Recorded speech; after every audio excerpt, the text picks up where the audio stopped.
दक्ष चौधरी क्यों मजबूर हुआ अपनी गिरफ्तारी देने को? आखिर क्यों दक्ष चौधरी ने घुटने टेके? किसने दिखाया पावर का लाभ? किसने कहा हम देंगे तुम्हें संरक्षण? किस तरह एक युवक अपराध करने पर हो गया आमादा?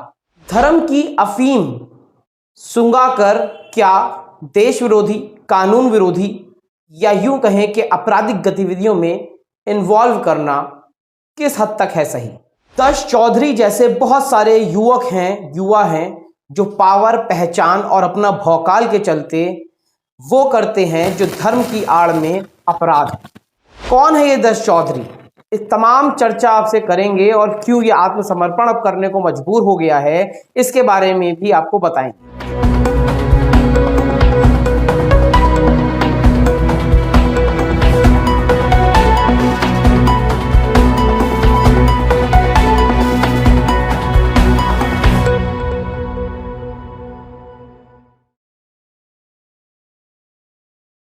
नमस्कार, मैं मोन्टू राजा, एंटी करप्शन इंडिया से स्वागत है आपका। दक्ष चौधरी वो सोशल मीडिया का चेहरा जो अक्सर हिंदू गौ माता के नाम पर अपराध को अंजाम देता है, कानून को अपने हाथ में लेता है।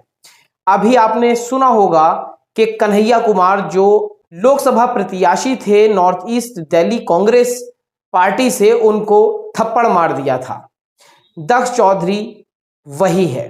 हथियारों के साथ अपनी रील्स बनाना, बड़े बड़े लोगों के साथ अपनी फोटो खिंचाना और धर्म का रक्षक और गौ रक्षक अपने आप को कहने वाला दक्ष चौधरी आज मजबूर हो गया है सोशल मीडिया पे वीडियो जारी करके आत्मसमर्पण की बात कर रहा है। फिलहाल वो फरार है, दिल्ली पुलिस उसे ढूंढ रही है।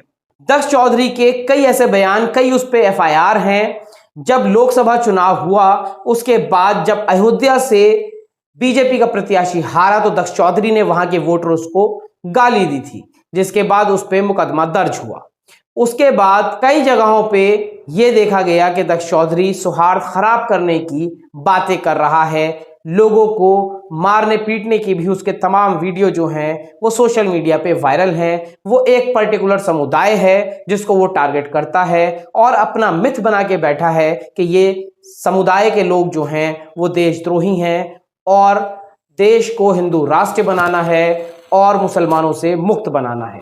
इस तरह की विचारधारा के अंदर पनप रहे इस युवक के अंदर इतना जहर कौन भर रहा है?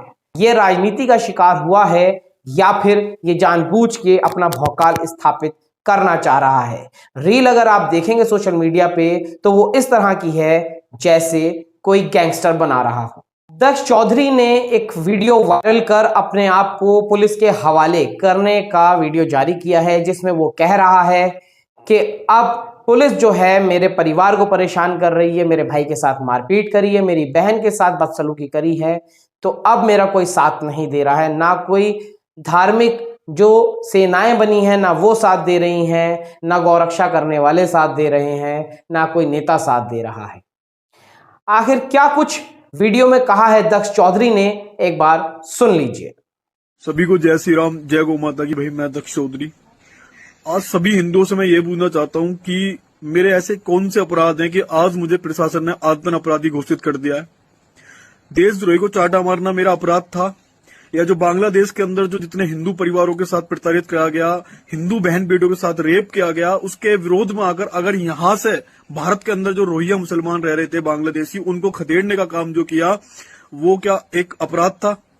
आज प्रशासन इस तरह से मेरे पीछे पड़ा हुआ है और मुझे एक आतंक अपराधी घोषित कर दिया गया है। और मैं पूछना चाहता हूं कि ऐसा कौन सा अपराध स्वतंत्र ने कर दिया, ऐसा कौन सा अपराध पिंकी चौधरी ने कर दिया कि उन पर इतने गंभीर मुकदमे के साथ लगा जेल भेज दिया गया। और मैं पिछले एक हफ्ते से छिप कर रह रहा हूं, भागता फिर रहा हूं और आज मजबूरन मुझे वीडियो डालनी पड़ रही है क्योंकि मेरे परिवार को, मेरे भाई को 1.5 घंटे प्रशासन ने मारा पीटी करी है, मेरी बहन के साथ बदतमीजी करी, गालियां दी गई। भाई मैं परेशान हो गया हूं भाई, और मैं सबसे यूथ से कहना चाहता हूं कि भाई कोई दक्ष चौधरी मत बनना, क्योंकि भाई ये सरकार भी किसी की नहीं है, दबा देंगे, ना कोई संगठन साथ देगा ना कोई हिंदू साथ देगा भाई, क्योंकि आज स्वतंत्र जेल के अंदर है। मैं पिछले एक हफ्ते से भागता फिर रहा हूँ, छिपता फिर रहा हूँ और अब मजबूरन मैं अपनी अरेस्टिंग देने के लिए तैयार हूँ दिल्ली पुलिस को, पर मेरे परिवार के साथ जो कर रहे हो वो बंद कर दो, उसे करना।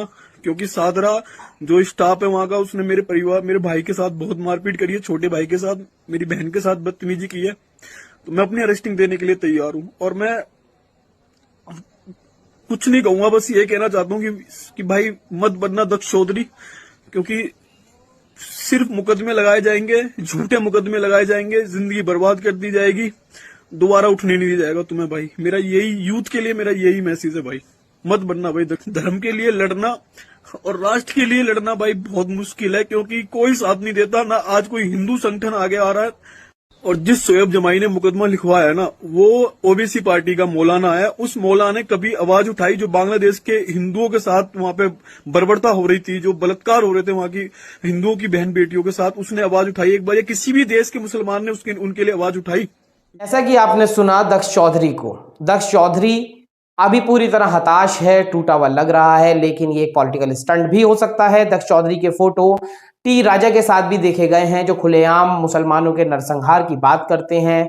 वहीं तमाम एक महिला है आस्था माँ, इनके साथ भी तलवार के साथ इसका फोटो है। वहीं तमाम इसके फोटो जो है हथियारों के साथ आपको मिल जाएंगे। इसी का एक साथी है जो अपने आप को विजय हिंदू कहता है, वो भी समाज के अंदर सौहार्द खराब करने वाले वीडियो जो हैं वो बनाता है। एक झलक उसकी भी आप देख लीजिए, जो इसके समर्थन में वीडियो बना रहा है। जय श्री राम, जय गौ माता की, भारत माता की जय। मैं आपका भाई विजय कट्टर हिंदू। आपने देखा होगा एक देश के गद्दार को, कन्हैया कुमार, जो देश की गद्दार पार्टी से लड़ रहा था इलेक्शन, समझ गए जी। आप बहुत सरल सा हो गया है। अगर इन गद्दारों को अगर मारने का काम नहीं करेंगे, दत्त चौधरी जैसे भाई और अन्नू चौधरी जैसे भाई, अगर इन गद्दारों को अगर मारने का काम नहीं करेंगे, तो फिर तो भाई इस देश का यूथ तो भाई, अगर कोई एमएलए, सांसद, एमपी और भाई नहीं मंत्री बनना है, तो वो तो देश विरोधी नारे लगाएगा कहीं पर भी खड़े होकर के। तो उसे पता है कि देश विरोधी नारे लगाऊंगा, मेरे को तो कांग्रेस की टिकट चाहिए, एमएलए, एमपी, पार्षद की आराम से मिल जाएगी, जैसे कन्हैया कुमार को मिल गई। तो दक्ष चौधरी ने क्या गलत काम करा है? देश की आर्मी क्या कर रही है? यही काम कर रही है देश को गद्दारों को ठोकने का। देश की पुलिस और थाने क्या काम कर रही है? देश के गद्दारों को ठोकने का। देश की न्यायपालिका काम कर रही है देश के गद्दारों को ठोकने का। हमारे नरेंद्र मोदी सर्जिकल स्ट्राइक करके क्या काम कर रहे हैं? देश के गद्दारों को ठोकने का। तो दक्ष चौधरी भाई और अन्नू चौधरी भाई ने क्या गलत काम करा है? यही काम करा है। और मैं होता ना, स्वयं में होता, तो ज्यादा उसके ज्यादा दक्ष चौधरी भाई ने उसको कम मारा है। दक्ष चौधरी भाई ने मारने की कोशिश को बोल, सामने आया और गद्दार के आगे आंखों से आगे मिली, तो दक्ष चौधरी भाई ने कुछ चाटा लगा दिया, बहुत बढ़िया था। मैं तो घूसा लगाता, घूसा। और देश का 10 करोड़ यूथ कन्हैया कुमार को मारेगा, और मार लगनी चाहिए इसमें। I support Dutt Chaudhary, I support Annu Chaudhary. भाई साहब, जब कसाब आया था ना, कसाब भारत की राजधानी दिल्ली के अंदर, तो उस कसाब गद्दार ने किसको टारगेट बनाया था? पार्लियामेंट को। जब पार्लियामेंट के अंदर घुस के गोलियां चला रहा था, क्या हो रहा था? खाकी तो लड़ रही थी उससे है? और देश के जो नेता थे वो अंदर ऐसे तो चुप थे भाई, हमारे पैर जगह जाती गोली। तो मैं दक्ष चौधरी भाई का पूरा सपोर्ट करता हूँ, पूरा समर्थन देता हूँ, ठोक करके। सुनो, दोबारा बोल रहा हूँ, ठोक करके, लठ के जोर से ठोक करके सपोर्ट है। और सुनो भाई, अन्नू चौधरी भाई और दक्ष चौधरी भाई, मैं आपके साथ में हूँ, तहे दिल से साथ में हूँ। इस शरीर का कतरा कतरा ये क्रांतिकारियों की भूमि है, राम और कृष्ण की भूमि है, ये गद्दारों की भूमि नहीं है, ये औरंगजेब और बाबर की भूमि नहीं है। देश के गद्दारों को इसी भारत में, पूरी दुनिया में भिड़ करके आए तो यही मार खाइए सबने। तो कन्हैया जैसा क्या है कुत्ता, इस कुत्ते को मारा, बहुत बढ़िया काम करा भाई। और मैं चाहता हूँ सारे भाई सपोर्ट करें, देश का सनातनी सपोर्ट करें। आज वो अपने घर से लुप्त हो चुके हैं, अपने घर से बाहर घूम रहे सारे बच्चे। मैं चाहता हूँ कि लोग बाहर निकलें और दक्ष चौधरी भाई को सपोर्ट करें। जय श्री राम, जय गौ माता की, भारत माता की। वैसे तो अपने किए गए अपराधों को ये कह रहा है कि मैं देश हित में काम कर रहा हूं। कन्हैया के ऊपर जो इसने हमला किया, उस पे इसने कहा कि ये देशद्रोही के नारे लगा रहा था। तो क्या दिल्ली के अंदर, क्या देश के अंदर कानून व्यवस्था नहीं है? कन्हैया कुमार को आज तक गिरफ्तार क्यों नहीं किया गया? अगर इस तरह का कोई सबूत पुलिस के पास है, तो आखिर क्या मजबूरी है पुलिस की और नेताओं की कि कन्हैया कुमार को वो गिरफ्तार नहीं कर रहे हैं? इस तरह के तमाम लोग, तमाम युवा जो अपना भौकाल स्थापित करने के लिए अपना एक गुट लेकर चलते हैं और किसी को भी शक के आधार पर पीटना शुरू कर देते हैं। कई बार आपने मॉब लिंचिंग भी सुनी होगी, हो जाती हैं। इस तरह के युवाओं को कौन संरक्षण देता है जो इतना बढ़ चढ़ के ये अपराध को अंजाम देते हैं? वहीं अगर बात की जाए देशद्रोहियों और आतंकियों की बात मुसलमानों से जोड़ी जा रही है, लेकिन 2018 का एक एग्जाम्पल दूंगा यहाँ पे, मैं धर्म के नाम पर बंटवारा नहीं कर रहा हूं, लेकिन जो लोग ये सोचते हैं और ये कहते हैं अपराध जो होता है किसी धर्म से संबंध वो नहीं रखता है, सिर्फ इसको दर्शाने के लिए 2018 में आतंकवादियों को जो फंड कर रहे थे उसमें कुछ गिरफ्तारियां हुई थी, जिसमें 2 नाम मैं आपको बता दूं, अंकित गर्ग और आदिश जैन था, जो कि दोनों नॉन मुस्लिम हैं और उनको लखनऊ से पुलिस ने गिरफ्तार किया था। ये आतंकवादी संगठनों को फंड इकट्ठा करने में मदद कर रहे थे। तो समझने वाली बात यह है, जो इस तरह के हिंदूवादी, हिंदुत्व धर्म बचाने की बात करते हैं, उनको ये सोच लेना चाहिए कि जो धर्म है इसका और इंसान द्वारा जो अपराध किए जाते हैं इसका दूर दूर तक कोई लेना देना नहीं है। वहीं गौरक्षा की बात कही जाती है। उत्तर प्रदेश की अगर बात की जाए, गौरक्षा, गौ वंश के लिए एक बड़ा आवंटन दिया गया था, गौशालाएं बनी थीं, लेकिन हमने ही कई गौशालाओं में जाके स्थिति देखी है। जो गौशालाएं हैं उसमें बहुत दयनीय स्थिति है। जो वहाँ केयरटेकर हैं, जो गाय दूध देना बंद कर देती हैं, उनको चारा अच्छा नहीं मिलता है। गौवंश जो है वो कई गौशालाओं के अंदर मरता नजर आ रहा है या फिर उन्हें छोड़ दिया जाता है ऐसे ही घूमने के लिए।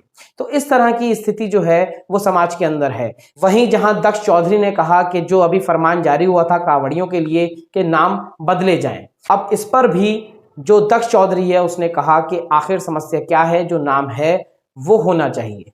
वहीं दक्ष चौधरी या तो नॉलेज की कमी है या फिर अपने आडंबरम में ये फंस चुका है या फिर लोगों को भ्रमित कर रहा है। जितने भी भूषण खाने हैं वो नॉन मुस्लिम के हैं 80% से ज्यादा, लेकिन उनके नाम अगर आप देखेंगे, अल कबीरा, अल जजीरा, इस तरह के नाम वो मुस्लिम नाम रखते हैं, तो उस पर भी आपत्ति दर्ज करानी चाहिए। जब वो नॉन मुस्लिम के भूषण खाने हैं जहां पे बीफ सप्लाई होता है, कटता है, उनके नाम भी फिर नॉन मुस्लिम होने चाहिए अगर ओनर वो नॉन मुस्लिम है। लेकिन उन तमाम भूषणखानों के नाम आपको मुस्लिम समुदाय से ताल्लुक रखते हुए मिलेंगे। तो इस तरह की जो राजनीति है इसमें इस तरह के लोग जो हैं, युवा जो हैं, वो फंस चुके हैं और समाज के अंदर तमाम सौहार्द खराब करने की बात कर रहे हैं। इसी के चलते वो अपराध को भी अंजाम दे रहे हैं। जिस तरह से दक्ष चौधरी हिंदुत्व बचाना और गौ वंश को बचाने की बात कर रहा है और आज उसी के चलते कई अपराधों को अंजाम दे चुका है, आज इस नौबत पे आ गया है कि वीडियो जारी कर अपने आप को सरेंडर करने की बात कह रहा है। साथ ही ये कह रहा है कि तमाम पिंकी चौधरी और किसी का नाम ले रहा है, कोई साथ नहीं दे रहा, ऑलरेडी वो गिरफ्तार हो चुके हैं। कोई भी ऐसा दल, कोई भी ऐसा संगठन अब उसका साथ नहीं दे रहा है।